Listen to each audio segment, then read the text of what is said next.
évoquer l'affaire Madiambal et ses ramifications bien sûr ndax xam ngeen ne tey jii ni amoon na lu xewoon fële ca justice française Salif lan lañ ci mën a jàpp ci côté information. Pape li ñu ci mën a jàpp tey audience su Madiambal Diagne bi xam nga état du Sénégal daf ko lancé woon benn mandat d'arrêt international boo xamante ne dañ ko émettre woon. bu ñu exécuté mandat d'arrêt bi léegi ñu lancé beneen procédure bu ñëwee procédure d'extradition maanaam naka lañ koy jëlee France pour indiwaat ko Sénégal pour ñu mun ko jébbal justice sénégalaise. njëkkoon nañu renvoyé dossier bi tey lañ ko doon évoqué devant la cour d'appel de Versailles Paris. avocat am yëpp demoon nañ fi ku ci mel ni maître Ousmane Thiam. tout récemment avant ñu ñëw kii bi kii nañ ko contacté nañ ko pour xam kii bi nan la demee woon audience bi. après éléments yu bëree bëri la ñuy taataan ci kawam ci moom. lu ci njëkk mooy audience bi ñu ngi ko ubbi à 10h30.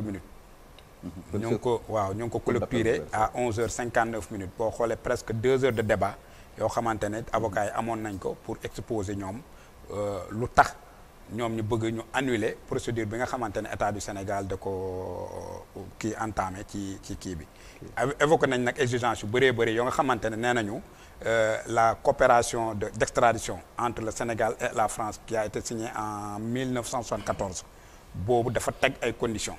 te nee nañ conditions yooyu noonu boo ko xoolee dafa mel ni état du Sénégal dafa bëgg a violer conditions yooyu noonu dañu njëkk a pointer devant le juge lu ñuy woowee un procès équitable ñoom nee nañu dañu am ragal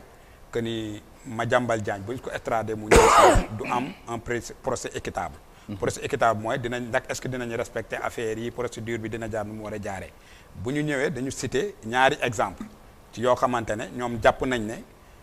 Madiambal boo moytuwul mu dund loolu. ñu cité kaawu Lat Diop. nee nañu Lat Diop juge d'instruction bi may na ko ñaari yoon liberté provisoire à chaque fois bu ko juge bi mayee liberté provisoire procureur bi dafay interjeter appel pour maintenir ko en détention ñu ne deuxième cas bi ñu ne Farba Ngom. Farba Ngom moom it nañ ko arrêté depuis février 2025 booba léegi defaguñ ko audition sur le fond du dossier.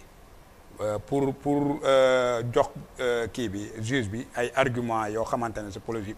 plausible lañ nee nañ ko le kii là comment on l'appelle également ban le code de procédure pénale et le kii là comment on l'appelle la convention sur les droits de l'homme la charte la charte africaine des droits de l'homme dañu ne prévenu bi maanaam nit ki nga xamante ne dañ koy topp ci yoon ba ñu placé ko sous mandat de dépôt dañ ko war a bu ñu ko placé sous mandat de dépôt rek ci délai bu raisonnable lañ ko war a entendre sur le fond du dossier nee nañ nag Farba def na 9 mois te entendre guñ ko sur le fond du dossier nee nañ loolu ñoom am nañ ci xel ñaar que ni Madiambal dinañu respecter dossier am beneen affaire bi ñu évoqué Lat Diop mi nga xamante ne nee nañu Mohamed Diop moo ko accusé nee nañu Lat Diop jàpp nañ ko dugal ko ci prison Mohamed Diop moom mu ngi wër Mohamed Dieng kenn jàppagu ko loolu nee nañu ñoom am nañ ci loo xamante ne ñoom jàpp nañ ne loolu daal garantir juste équitable voilà évoqué nañu également condition de détention prison wu sénégalais prison wu yi nga xamante ne ñoo am Sénégal surtout nee nañu bu nekk Rebeuss te nee nañ dañu ragal ne Madiambal bu ñu ko indee Rebeuss lañ koy kii ni te nee nañ foofu il y a ce qu'on appelle un traitement inhumain et dégradant maanaam conditions de détention yi ne répondent pas aux normes standards nee nañ loolu juge bi na ci bàyyi xel également nee nañ aussi Madiambal Diagne dafa comme il était un proche de Macky ñoom loolu lañ ko wax nee nañ un proche de Macky dañuy craindre sécurité am ndaxte nee nañu depuis bi ñuy ñëwee au pouvoir voilà il est intimidé ak nee nañ également leur relation entre moom ak ñi nga xamante ne ñooy les tenants du pouvoir musul neex mu nekkee opposition ba léegi nee nañ il y a eu ce qu'on appelle une horde boo xamante ne dañ ko déclenché contre Madiambal beneen kii bi dernier point bu ñu horde avec HORDE waaw beneen point bu ñu soulever devant le juge nee nañu vice de procédure bi ok nee nañu bon loolu maître Ousmane Thiam moo ko wax nee nañu maître Bamba Cissé ministre de l'intérieur et de la sécurité publique dafa jokkalante ak autorité française yi maanaam dafa impliqué wu ci procédure bi alors que dans le cadre du mandat d'arrêt ak procédure d'extradition ministre de la justice moo ko war a expliquer nee nañu loolu rek c'est substitué à son collègue de la justice waaw nee nañ loolu wone na connotation politique u dossier bi c'est-à-dire que dossier bi boo mootul ma kii bu ñëwee ñu kii léegi nag bu ñu xoolee ci yooyu yëpp bu ñu pare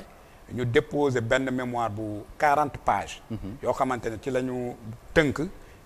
éléments yi ñu wax nii ak preuve ñu dugal ci biir kii bi yëpp jëbbal ko juge bi juge bi nag bu mu leen dégloo ba pare renvoyé délibéré bi le 25 novembre maanaam le 25 bii di ñëw ci lay addu est-ce que Madiambal dañ koy indi oui ou non extradé voilà au Sénégal. donc la partie adverse n'était pas ci audience bi. non côté de non l'État avocat de l'État wala agent judiciaire genre. bon laaj naa ko mais xam nga rek avocat yi seen kii. waaw voilà. il ne peut pas parler à la place de voilà. leur confrère. Voilà. Alors professeur naka nga gisee argument yi nga xamante ne les avocats de Madiambal teg nañ ko sur la table pour s'opposer à l'exécution du mandat d'arrêt international. Déjà li Salif wax man sont des arguments yoo xam ne dama koy balayer en un revers de main parce que en tant que professionnel de droit yi nga xam ne avocats yi ils sont dans l'incertitude ak le droit pénal c'est le droit de la certitude xam nañ texte yi bu baax. mais li mu wax ni c'est des faits de. waaw mais c'est des faits moo tax ma ne la si ay incertitude la nekk. parce que du ne procès équitable mais fii il y a toutes les garanties de représentativité d'un procès équitable. ok parce que ñoom ay avocats lan xam nañ ne donc bi seen client dawee procédure bi ñu jaar nañ fa il y a un mandat d'arrêt boo xam lancé nañ ko via Interpol dugal benn demande d'extradition sur la base d'une coopération judiciaire entre la France et le Sénégal faut pas une violation moo fa nekk. comparaison n'est pas raison bu ñuy wax ay affaire Farba Ngom invoquée dans le dossier de Madiambal Diagne alors que donc la responsabilité pénale individuelle c'est pas une responsabilité collective donc sur un même fait donc on peut donc prononcer une décision différente donc ça dépend donc bu ñuy invoquer kaw Farba Ngom mais Farba Ngom compte tenu de la complexité de son dossier lu tax duñ ko téye toujours sous mandat de dépôt parce que dossier mi ngi instruction combien de fois ces avocats ont demandé une liberté provisoire mais ça ne veut pas dire que dañ leen koy may la liberté provisoire c'est le juge d'instruction moo koy joxe am na sañ-sañ saisir ce qu'on appelle la chambre d'accusation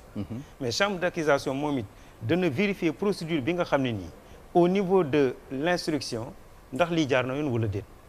comme foofu aussi procureur général mën na donc saisir donc ce qu'on appelle la cour suprême c'est de bonne guerre donc ça veut dire que ñoom li ñuy wax par rapport à la procédure donc la procédure jusque-là est respectée beneen affaire bi affaire comment dire Lat Diop mais affaire Lat Diop mënuñu ko méngale li nga xam ne ni kaw Madiambal Diagne bi la bokkul ba léegi dafa am lu ñu ko doon toppee moom it dossier bi nekk instruction mu nekk sous mandat de dépôt fi may jeexalee li ne dafa am donc relation ak Macky Sall mais ça n'a rien à voir du loolu lañ koy toppee li ñu koy toppee parce que y a des cas de rétrocommission yoo xam ñi ko koy toppee ci dossier bi mais lu tax moom mu jóge fi daw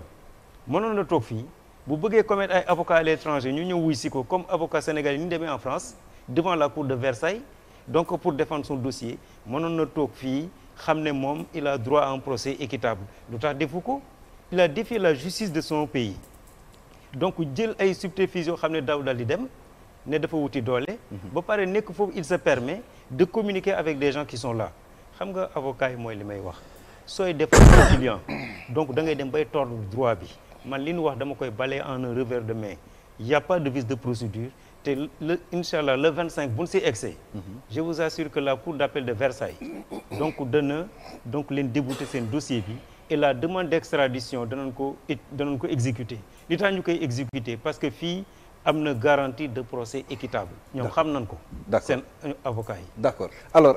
Khalifa yaa ngi dégg léegi Salif li mu doon wax argument yi avocat Madiambal brandir mooy les conditions de détention à Rebeuss yow foofu nga jógee récemment la ban témoignage nga ñu mën a defal par rapport à ces conditions là-bas. waaw tey si tey moom fu may tàmbalee sax damay nuyu l'honorable député Tahirou Sarr le président du mouvement des nationalistes di ko jox wàccuwaayam jox na projet boo xamante ni pour intérêt général Sénégal yëpp la te ñu ngi siy soññ di si yee askan bi incha allah rabbi ñoom war nañ dem Médina ak feneen fépp ci Sénégal xam nga te si askan bi yëpp bàyyi xel incha allah rabbi alors Farba Ngom ñoo nekkoon ndoroon si kaso bi ak ay Lat Diop ay Khadim Ba ay Dan Sarr ñëpp xam nga mais tey si tey Moustapha Diop xam nga ku lim juum daal Abdou Nguer Badara Gadiaga ba si saawaay sniper mooy Jérôme Bandiaky waaw kaso bi daal tey si tey moom saawaay ñëpp ngi fa quoi ñooñu mooy maanaam ñi nga xam ne siw nañ ñi nga xam ni siwuñu tamit ñu ngi fa fees fa dell ñu ngi nuyu ñoom ñëpp di leen jox seen wàccuwaay leen ñaanal yàlla mu gaaw teggi nattu bi léegi nag li si wàllu Farba Ngom ak détenu politique yi noonu nañ leen tuddee opinion bi waaw tey si tey Farba Ngom yaakaar naa moom nekkatul Rebeuss yóbbu nañ ko pavillon spécial ah waaw parce que dafa tawat dafa feebar loolu dëgg la dafa feebar te tey si tey yaakaar naa ni juge bi si boppam bi ñu jëlee ñoom seeni médecin ne dañuy def contre expertise du dëgg seen ñaari médecin yooyu yaakaar naa dem nañ def contre expertise xool xam ni kii dafa feebar te feebaram mënul tëdd kaso te ni nga ko may kan nañ ko may Samuel Sarr mu dem toog këram moom tamit waroon nañ ko mun a may xam nga ma la te yaakaar naa ni foofu bu fekkante nii dossier boobu noonu du dossier politique wala Farba Ngom nekkul détenu politique doon nañ ko may liberté provisoire mu dem këram parce que santé mayu ko saawaay muy nekk si kaso parce que xam la moo tax may wax foofu noonu injustice bu ñu yàgg xeex temps Macky Sall di ko dénoncer di ko xeex jàppale président Ousmane Sonko maa ngi ñëw foofu dégg naa la waaw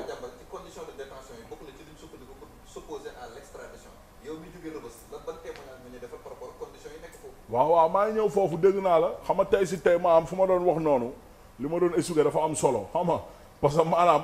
Sénégal li ñu doon xeex injustice bi ñu doon xeex dafa ñaaw ba tey saa waay muy continuer di daw ku ma am ndey ku ma amul ndey dóor doom làq doom justice à double vitesse comprendre na détenu politique yaa ngi fi ba léegi ñuy jàpp ay citoyen ay détenu politique ku si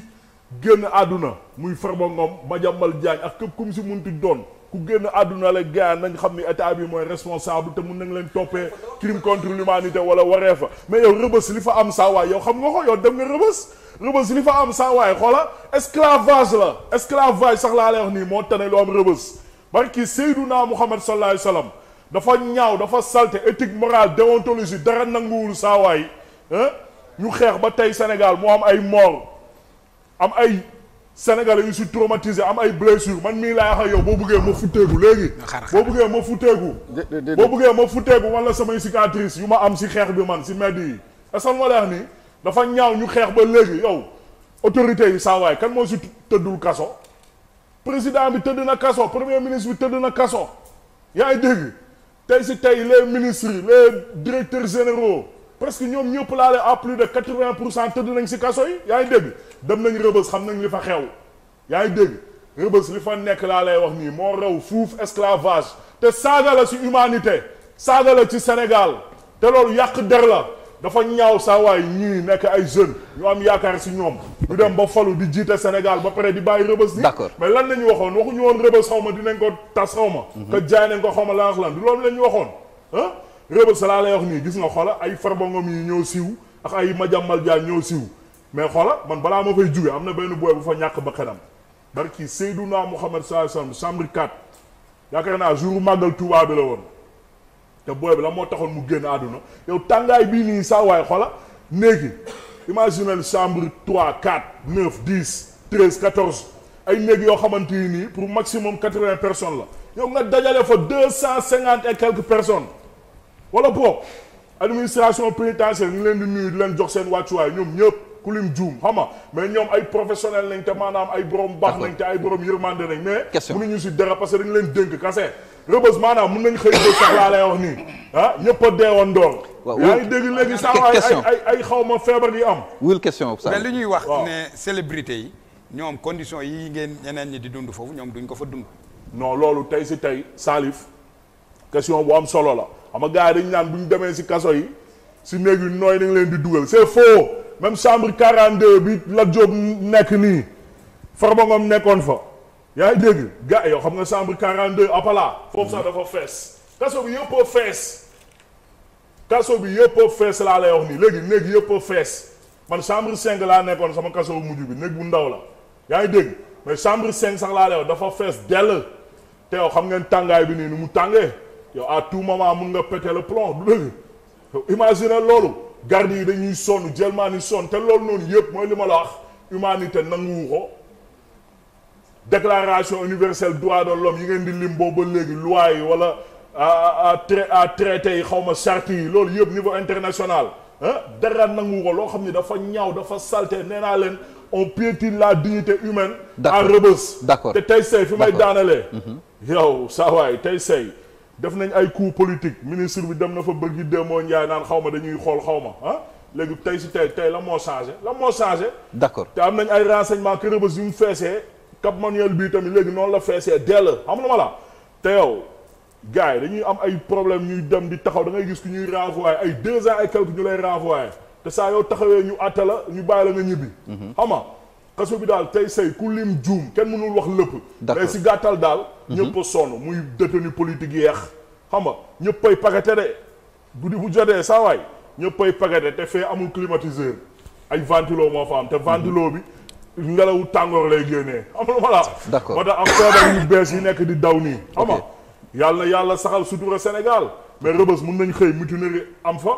ñaanu moo ko yàlla ndax yàlla incha allah musal mais ay alerte la pour autorités yi jël seen responsabilité. xam nga la d'accord dégg nañ la mun na fa am. mun nañ xëy tamit ay jëlmaan yu bëri ñàkk seen bakkan xam nga voilà. waaw parce que détention yi maanaam moo indigne quoi pour humanité te même fi may daanelee foofu mooy maanaam ku si mel ni ñiy xeex wàllu àq ak yelleef doomu aadama comme Seydi Gassama Amnesty International ba si ay góor gi Njaay waay fàttali mu tur bi góor gën kën si Njaay te moom tamit muy xeex wàllu droit de l'homme yi Assane Dioma Ndiaye merci beaucoup suñu papa Assane Dioma Ndiaye ñoom ñëpp ñu ngi leen di lancer message ngir yàlla war a suul laa nañu mëne combat bu noble bu digne boo xam ni maanaam humanité ak sénégalais yëpp ñu ngi leen di si xaar mooy xama lan ñu jàppale bépp sénégalais si détention xama condition de détention yi maanaam liy daw nii Sénégal kaso yi du Rebeuss kase léegi fépp kaso yëpp a fees dell xama loolu maanaam nañ si dimbali askanu Sénégal bu jaree ay plainte sax wala lépp lu munti jar nañu attaqué état bu Sénégal parce que dafa ñaaw état bu Sénégal di continuer ba léegi nii d'accord dégg nañ la même pratique yi même fait yi merci beaucoup wala bon merci beaucoup ñu dimbali ngir yàlla rasulullah Pape Sané dégg nga Salif li mu wax ci argument yi nga xamante ni moom la avocat défense yi brandir pour ñu bañ a extrader ki nga xamante ni moom mooy Madiambal naka nga ko gisee. dafa am benn point particulier bu ma ci intéressé parce que dama ko waxoon fii mooy fi ñuy wax l'implication du ministre de l'Intérieur ci biir dossier bi. am na benn émission bu ñu fi defoon ma ne leen Sénégal dafa wuteeg dëkk yu bëri c'est le ministre de la Justice qui est le représentant d'Interpol. Sénégal c'est le ministre de l'Intérieur. mooy représentant Interpol. ok. C'est-à-dire le ministre de l'Intérieur c'est le directeur national d'Interpol au Sénégal. Le directeur général de la police nekk son adjoint donc précision de taille la c'est-à-dire kon forcément le ministre de l'Intérieur bi nga xam ne moom mooy wax ak Interpol son implication dañ ko ciy gis c'est légal c'est légal parce que yeneen dëkk wax naa ko c'est le ministre de la Justice qui est le répondant direct d'Interpol moom mooy interagir ak Interpol même bu dee c'est placé au niveau de la police judiciaire mais ñun Sénégal on a une particularité avec certains pays mooy que c'est le ministre de l'Intérieur qui est le répondant direct d'Interpol donc yoon la implication ci dossier bi ñu gis ko beneen affaire bi mooy fii Khalifa Guéxale laay wax quand ces avocats parlent de la situation de Rebeuss mais avocats yooyu ñu ngi yore seeni clients et prévenus sénégalais ñu ngi fii ci kaso yi ils vont les voir chaque jour ou bien ils les assistent à des audiences mais pourtant mosuñu toog def conférence de presse wala ñaxtu condition de détention yi nekk Rebeuss c'est-à-dire man dama d'accord ak Khalifa il faut que ñu bàyyi bu benn sommité maanaam benn borom tur nekkee ci jafe-jafe boobu nañuy soog a gis les réalités de la détention réalité kaso na kaso metti na alors que tout le monde sait que sunu kaso yi mais c'est pire que du temps de la traite des nègres ñëpp ko xam mais doo mës a dégg avocats yi di ci njaxtu man foofu en fait c'est benn parenthèse laa ubbi c'est-à-dire dama bëgg comme ni mu ko waxee ñoom ñu def ko seen mbirum bopp parce que ñoom c'est des droits de l'hommiste avocats yi ñoom ñëpp c'est des droits de l'hommiste